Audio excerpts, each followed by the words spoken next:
Um bom dia a todos. Vamos começar esta nossa preleção evangélica, elevando os nossos pensamentos a Deus, nosso Pai, agradecendo a Ele por aqui estarmos reunidos para este evangelho,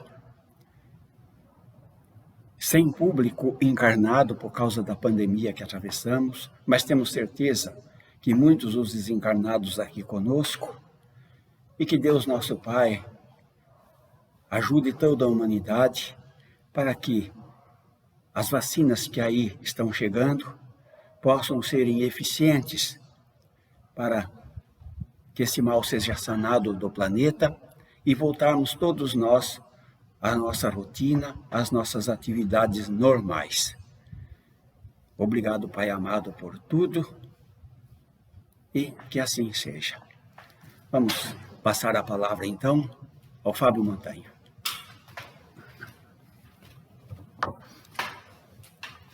Bom dia a todos, sejam todos muito bem-vindos aqui à nossa palestra de domingo.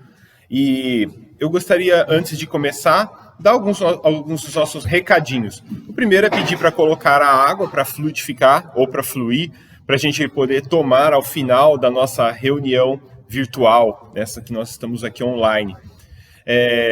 Um outro recadinho é que nós temos feito os videozinhos curtinhos, respondendo as perguntas que nós temos recebido dos nossos ouvintes, de todo mundo que tem assistido. Então eu convido, se você tem alguma dúvida sobre o Espiritismo, mande a pergunta para a gente que nós vamos responder. Pode mandar áudio pelo WhatsApp, pode mandar um videozinho no WhatsApp, pode colocar nos comentários aqui também a sua pergunta que nós iremos responder. Convidar a todos, então, para nos mandar as suas perguntas. Pedir para se inscrever no canal, né? Eu gostaria também de pedir para vocês se inscreverem aqui no nosso canal, porque isso ajuda bastante na divulgação do nosso trabalho, que é o nosso único intuito, divulgar a mensagem espírita. Curtir o nosso vídeo e compartilhar o link dessa palestra com os amigos, com os familiares, nos grupos, porque isso ajuda bastante a divulgação. Lembrar que nós temos palestras aqui todos os domingos, às 9 horas da manhã, e também temos palestras ao vivo todas as segundas-feiras, às 19 horas, no canal do Centro Espírita Eurípides Barçanufo. É só procurar aqui no YouTube também pelo canal do Centro Espírita Eurípides Barçanufo. Eu já falei aqui algumas vezes sobre os fariseus. Tem aqui, inclusive, uma palestra em que eu dou bastante destaque a eles, quando eu falo de Nicodemos. É uma palestra de 2 meses atrás. Eu vou deixar o link aqui na descrição, o link dessa palestra aqui na descrição. Em resumo, os fariseus eram homens que dedicavam a sua vida ao estudo da palavra de Deus. Eram também os religiosos mais rigorosos, porque eram dados a interpretar literalmente as escrituras, ou seja, costumavam interpretar ao pé da letra as escrituras. Eles tinham o costume de implicar com Jesus, já que Jesus vinha quebrar os antigos dogmas religiosos, e isso incomodava justamente os religiosos mais tradicionais. Por esse motivo, eles não perdiam uma oportunidade de tentar causar embaraços ao mestre, com perguntas impertinentes. Um exemplo disso está narrado lá no Evangelho de Mateus, capítulo 2, versículo 15 em diante. Quando Jesus fazia uma de suas pregações em praça pública, um grupo de fariseus se aproximou e perguntou a Jesus se era lícito aos judeus pagar impostos aos romanos, já que toda aquela região da Judéia vivia sob o domínio romano, e isso incomodava muito os judeus. Para começo de conversa, nós vemos a contextualização da pergunta, né? Totalmente fora de contexto. Jesus fazendo as pregações sobre o reino de Deus, e eles perguntam sobre pagamento de impostos. Perguntinha capciosa, já que se Jesus dissesse que sim, era lícito pagar os impostos, Jesus ficaria mal com os judeus, que não gostavam de pagar impostos a uma nação que os dominava. Se Jesus dissesse que não era lícito pagar os impostos, poderia ser preso pelos romanos, acusado de incitar os judeus ao não pagamento de impostos. Jesus, obviamente percebendo a malícia dos fariseus, respondeu: por que me experimentais, hipócritas? Pedindo então uma moeda, Jesus perguntou: de quem é a esfinge que está nessa moeda? E o povo que o assistia respondeu: de César. Então Jesus disse: dai a César o que é de César e a Deus o que é de Deus. Essa passagem é bastante conhecida dentro do cristianismo e frequentemente citada em qualquer religião cristã. Bom, feitas essas colocações, continuaremos então com o estudo do livro A Boa Nova. No capítulo 16, intitulado O Testemunho de Tomé, Humberto de Campos nos conta que era muito comum as pessoas procurarem Jesus exigindo milagres extravagantes para provar que Jesus era quem de fato dizia ser. Algumas pessoas pediam demonstrações grandiosas, como manifestações no ar, no céu, nas águas. E os fariseus eram os que mais agiam dessa forma, por isso que eu comecei a palestra falando deles, mais uma vez. Eles eram os que mais queriam provas por parte do mestre e exigiam milagres grandiosos. Se Jesus curasse um cego, para eles não era suficiente. Eles queriam um sinal maior, milagre no ar, na água. Eles queriam um milagre dos grandes. Milagrinho pequenininho aí de curar aleijado, curar cego, isso aí para eles não importava. Isso aí era porcaria. Eles queriam o milagre dos grandes. Se Moisés, que era quem eles seguiam, tinha aberto o mar, eles queriam que Jesus fizesse algo ainda maior. O curioso é que eles até queriam crer nos ensinamentos de Jesus, queriam acreditar no que Jesus pregava. O problema é que eles não queriam abrir mão de suas velhas concepções religiosas, do prestígio que era ser um fariseu, do renome que essa posição lhes concedia. Sim, porque ser um fariseu lhes dava muito prestígio entre o povo. Eles eram os intérpretes da vontade de Deus. Se alguém falasse na rua, olha, lá vem um fariseu, as pessoas até arrumavam roupa, passavam a mão no cabelo para ajeitar o cabelo, porque era uma posição muito importante. Eram os representantes de Deus junto ao povo, junto à terra. O que nos chama a atenção não é o comportamento dos fariseus para com Jesus. Esse comportamento já era até esperado. O que causa admiração é que um dos discípulos preocupava-se com a ampliação da Boa Nova. Um de seus discípulos queria que as palavras de Cristo chegassem até as figuras mais importantes do mundo, ou daquela região do lago por onde eles peregrinavam. Esse discípulo era Tomé. Ele que ficou conhecido nos dias atuais pela sua falta de fé, o famoso ver para crer. Até hoje usa essa expressão, né? Quando alguém conta alguma coisa e a pessoa não acredita, a gente já fala, poxa, você parece São Tomé, só acredita vendo. Tomé tinha essa preocupação, que os ensinamentos do mestre se dilatassem até as pessoas mais influentes e mais ricas. Não raro, Tomé insistia que Jesus atendesse às exigências dos fariseus e fizesse demonstrações de milagres da forma como eles pediam.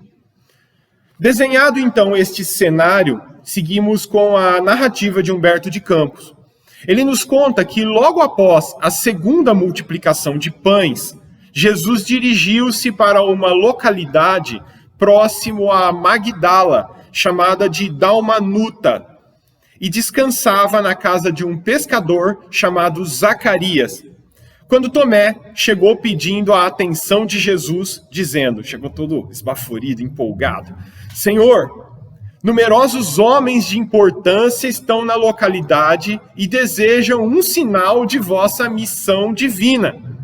Como Jesus ficou calado, não disse nada, Tomé continuou a falar, esperando despertar o interesse de Jesus. São altos funcionários de Herodes, em companhia de doutores de Jerusalém, que excursionam por esta região.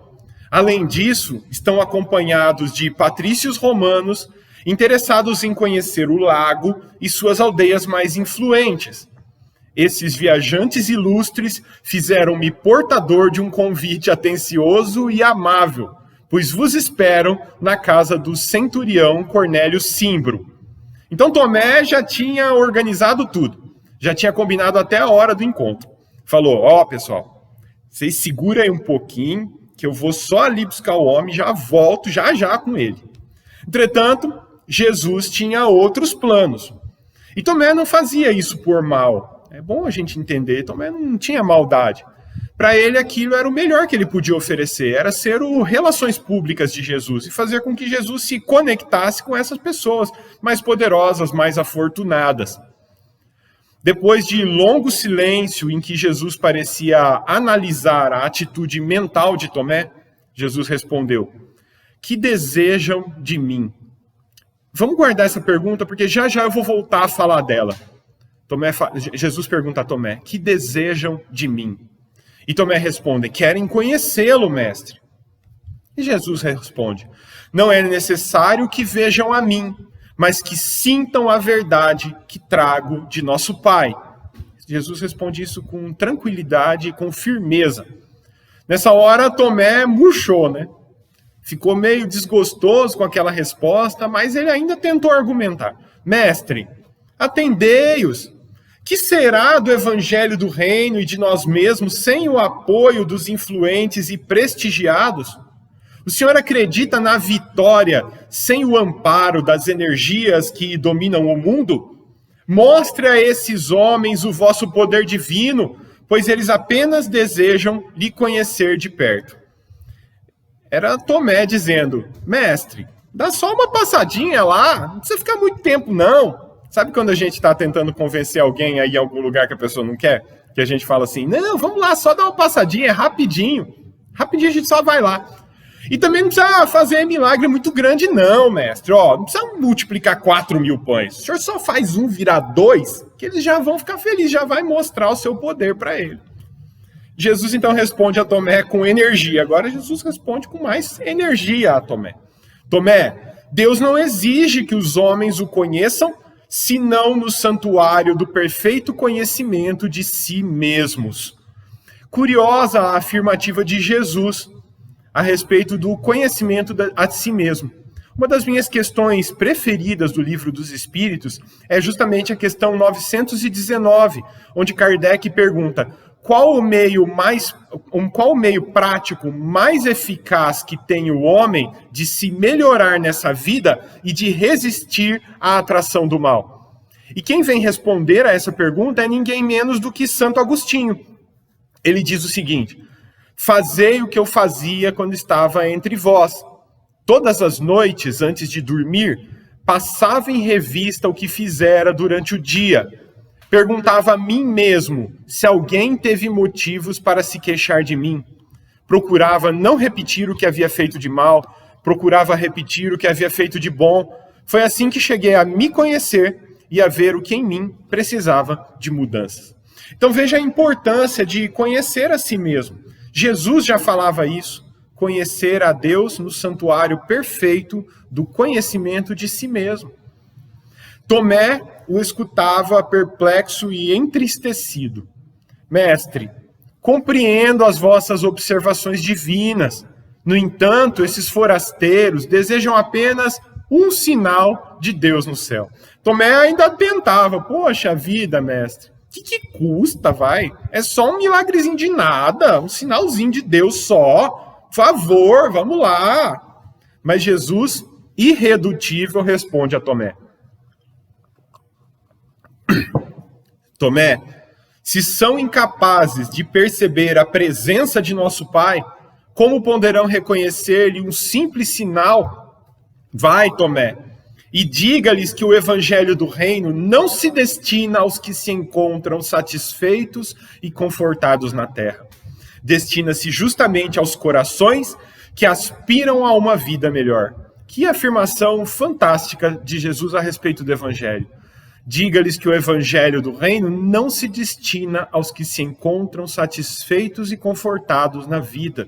Destina-se justamente aos corações que aspiram a uma vida melhor. É por isso que não fazia sentido nenhum Jesus ir até lá. Aquelas pessoas não estavam incomodadas com nada, não estavam chateados, não estavam entristecidos, eles estavam completos, vivendo no conforto, na riqueza. Eles não tinham nenhum interesse em procurar a Deus.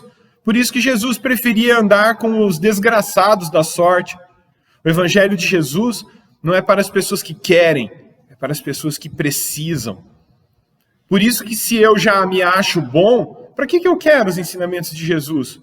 Mas se eu vejo, se eu me conheço, se eu conheço a mim mesmo, se eu vejo as minhas imperfeições, se eu reconheço em mim o que precisa de mudança, aí eu ouço e falo, olha só, isso daí parece que serve para mim, não é que tem razão?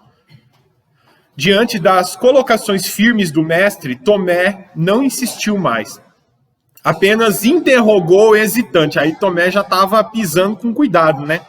Não questionou mais, mas ainda perguntou.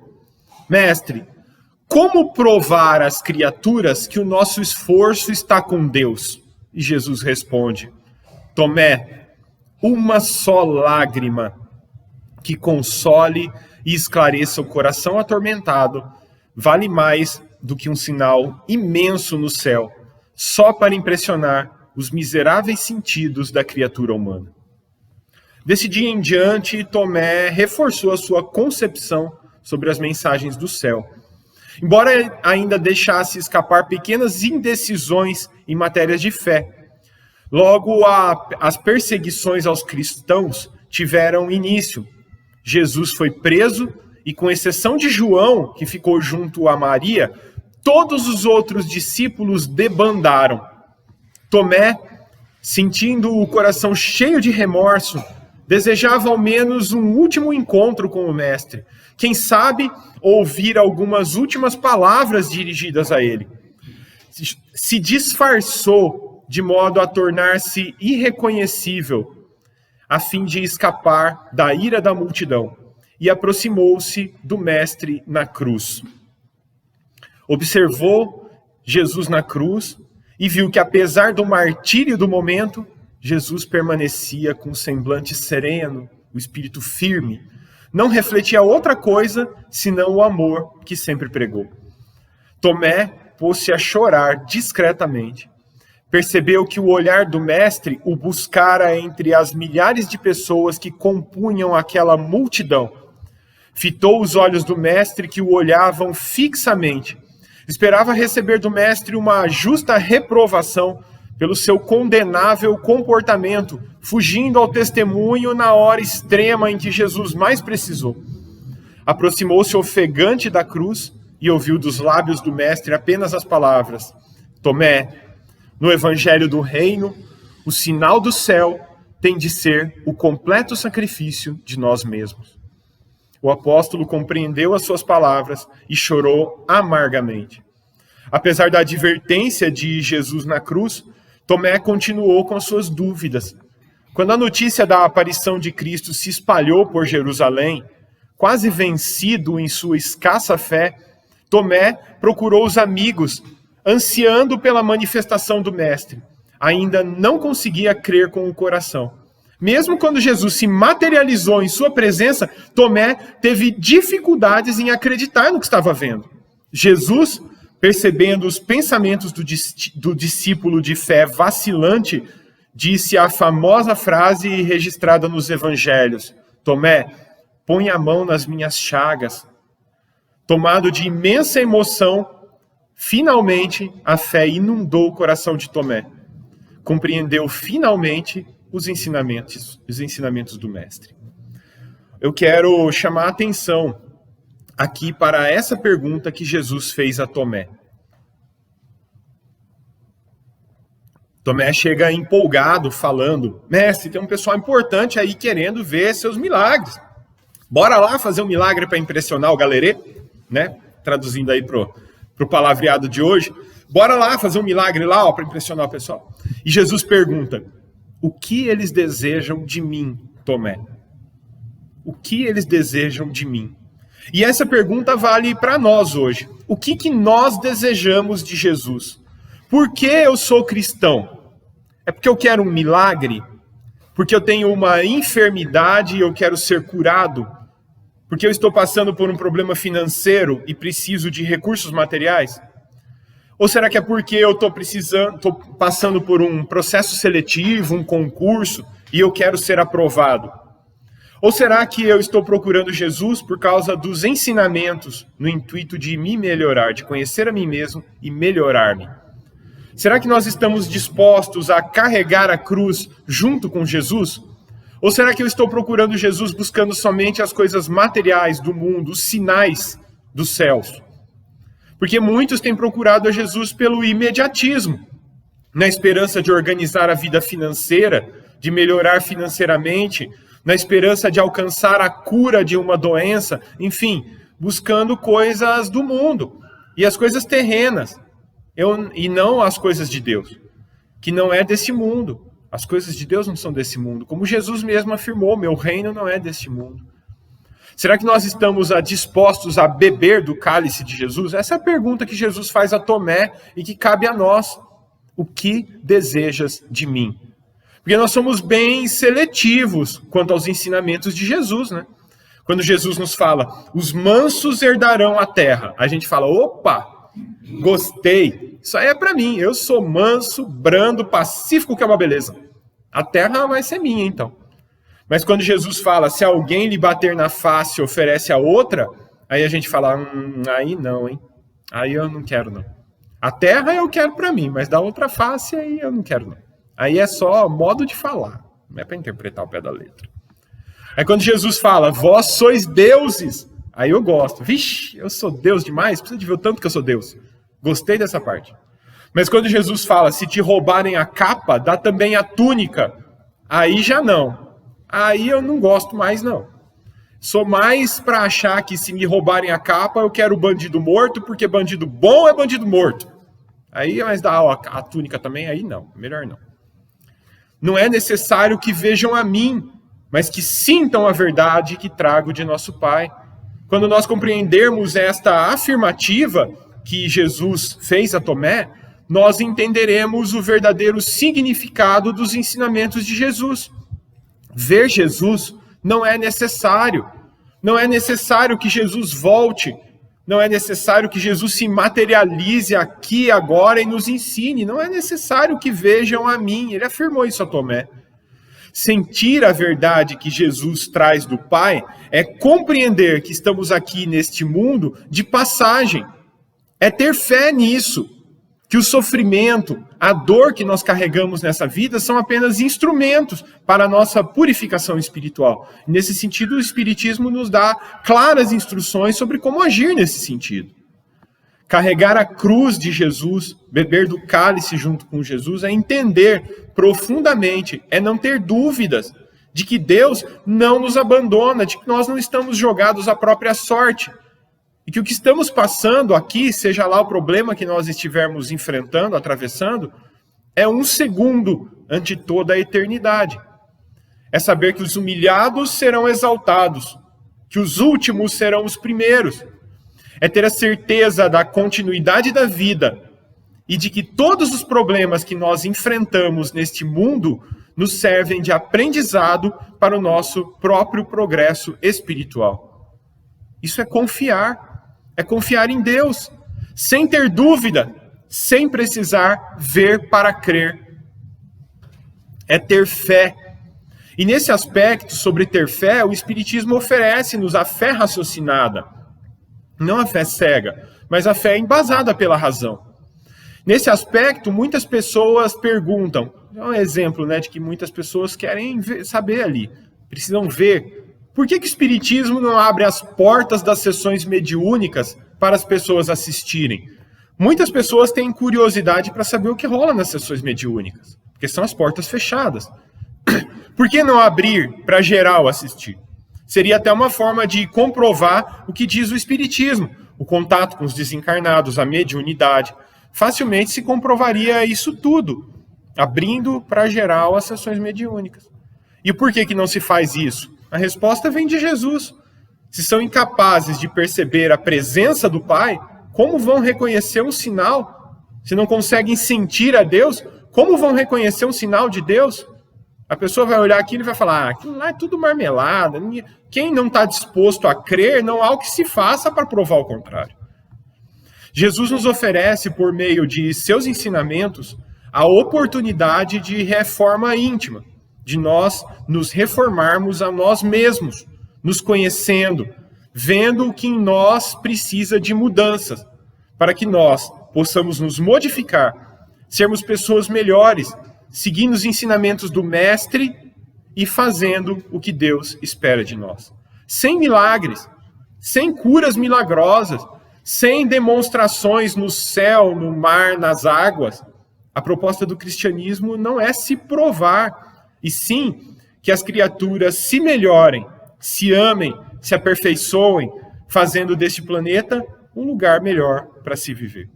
Que Jesus nos abençoe a todos. Eu gostaria de pedir mais uma vez para que os nossos amigos compartilhem o nosso vídeo, curtam aqui os nossos vídeos. Nós temos lives aqui todos os domingos de manhã, temos vídeos que estão sendo postados durante a semana, e se inscrevam no nosso canal. É o que nós precisamos, nós procuramos divulgar com a mensagem aqui no canal. Eu vou convidar de novo o meu pai para fazer a oração de encerramento. Tenham todos um excelente domingo.